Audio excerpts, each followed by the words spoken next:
Hello बच्चों, कैसे हैं आप। आशा करती हूँ आप घर में ठीक होंगे और अपने स्वास्थ्य का ध्यान रख रहे हैं।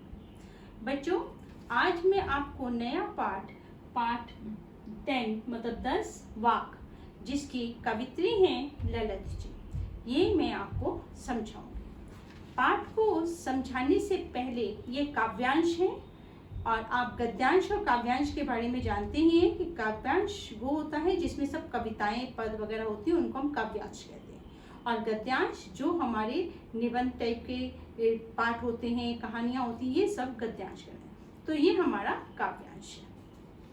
यहाँ पर पाठ का सार समझाऊंगी और हर बार की तरह सार समझाने से पहले आप मेरे YouTube चैनल को लाइक और सब्सक्राइब करना ना भूलें। तो अब मैं आपको पाठ में सबसे पहले कवित्री जी के बारे में बताती हूँ कि कवित्री जी जो थी, ललित जी जो थी, वो कश्मीर में थी।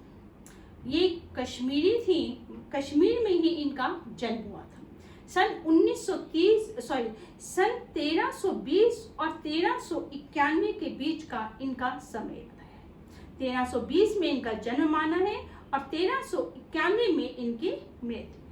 ये भक्ति काल की हैं, जब कबीरदास, रहीमदास, रसखान, मीराबाई, तुलसीदास कवि थे, तभी ये इनका भी जो है इन्होंने अपनी कविताएं लिखी थी। इनकी कविताओं को वाक कहते हैं कश्मीर में। तो इनकी कविताएं बहुत लोकप्रिय हैं वहाँ पर, और ये जो हैं बहुत ही शांत स्वभाव की थी और इन्होंने भगवान के ऊपर ही सब लिखा है। तो इनकी जो कविताएं हैं वो 4 भागों में विभाजित हैं। चारों भागों में अलग अलग बताया गया। पहले भाग में जो है वो क्या है, पहला भाग बता देती हूँ आपको। पहले भाग में कवित्री ललित जी ने ईश्वर प्राप्ति के लिए किए गए प्रयासों को, और सारे जो भी प्रयास उन्होंने ईश्वर की प्राप्ति के लिए किए गए थे वो सब निरर्थक हैं, बेकार गए। उन्होंने ईश्वर प्राप्ति के लिए बहुत प्रयास किए, बहुत कोशिशें की, लेकिन सब निरर्थक हुई।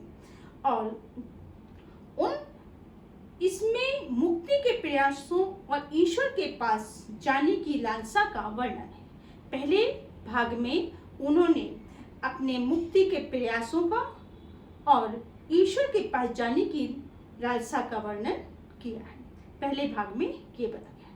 दूसरे भाग में जो है आपका खा खाकर कुछ पाएगा नहीं, इस भाग में लेखिका ने आडंबरों पर तीखा प्रहार किया है। जो लोग आडंबर करते हैं उन पर कटाक्ष किया है। कवित्री अहंकारी न बनने की और इंद्रियों को नियंत्रण करने पर बल देती है। यहाँ पर कवित्री कहती हैं कि अहंकारी मत बनो, घमंडी मत बनो और अपनी इंद्रियों को नियंत्रण में रखो। इंद्रियों को मतलब मन को नियंत्रण में रखो, तभी बंद दरवाजे की साकर खुलेगी। मनुष्य को माया जाल में नहीं फंसना चाहिए। तीसरी वाक जो है आई सीधी राह से। इसमें सीधी राह पर चलने का मतलब है कि आत्मलोचन को खोलने की अभिव्यक्ति है। मतलब तुम सही काम करो, सही मार्ग पर चलो। इस भव सागर को पार करने के लिए सत्कर्म ही तुम्हारे सहायक बनेंगे, क्योंकि तुम अगर अच्छे कर्म करोगे तभी तुम जो है ईश्वर की प्राप्ति कर सकते हो। और चौथी वाक है उनकी, उसमें उन्होंने भेदभाव का बताया है कि हिंदू मुस्लिम जो भेदभाव करते हैं उन्हें नहीं करना चाहिए, क्योंकि ईश्वर एक है और वो हर जगह आपको मिलेगा, बस उसको खोजना है। तो ईश्वर एक है, हर जगह बसता है, और तुम क्यों भेद करते हो हिंदू और मुस्लिम। ज्ञानी है तो स्वयं को जान, और अगर तुमने स्वयं को जान लिया, अगर तुमने अपने स्वयं को पहचान लिया, तो समझो आपने ईश्वर को पहचान लिया। ईश्वर को पहचानने के लिए पहले तुम खुद को, अपने आप को जानो। ये है आपकी चौथी व्याख्या।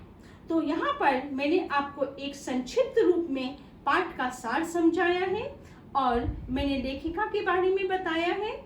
अगली वीडियो में मैं आपको जो भाग 1, भाग 2 की अलग अलग व्याख्या पूर्ण रूप से समझाऊंगी।